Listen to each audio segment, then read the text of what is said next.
ইরানের পরমাণু প্রকল্প নিয়ে পশ্চিমা বিশ্ব বরাবরই উদ্বিগ্ন।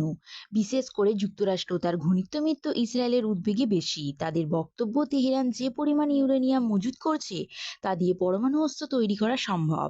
একের পর এক পরমাণু কেন্দ্র গড়ে তোলে।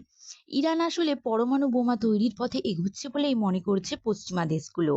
তাদের এই সংখ্যার মধ্যে এবার নতুন চুল্লি তৈরির ঘোষণা দিল মধ্যপ্রাচ্যের প্রভাবশালী এই দেশ।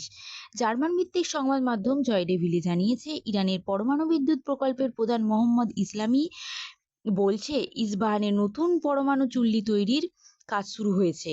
এটি দেশের চতুর্থ পরমাণু চুল্লি। ইরানের জাতীয় সংবাদ মাধ্যম IRNA জানিয়েছে, ইরানের নতুন চুল্লিটি 10 মেগাওয়াট বিদ্যুৎ উৎপাদন করতে পারবে। সঙ্গে এটি আরও বেশ কিছু কাজ করতে সক্ষম হবে। এই চুল্লি তেল ও পরমাণু সংক্রান্ত দিক পরীক্ষা করতে পারবে। রেডিও আইসোটোপ তৈরির ক্ষমতাও আছে এই চুল্লির। এছাড়া রেডিও ফার্মাসিউটিক্যালও তৈরির ক্ষমতা আছে এই চুল্লির।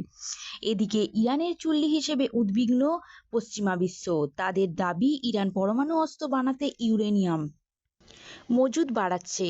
তেহরান অবশ্য কখনোই এ বক্তব্য সমর্থন করেনি। তারা বরাবরই জানিয়েছে, তাদের সমস্ত প্রকল্পই বিদ্যুৎ প্রকল্প। কিন্তু পশ্চিমা দেশগুলি ইরানের এই বক্তব্য মানতে রাজি নয়। International news Bangla.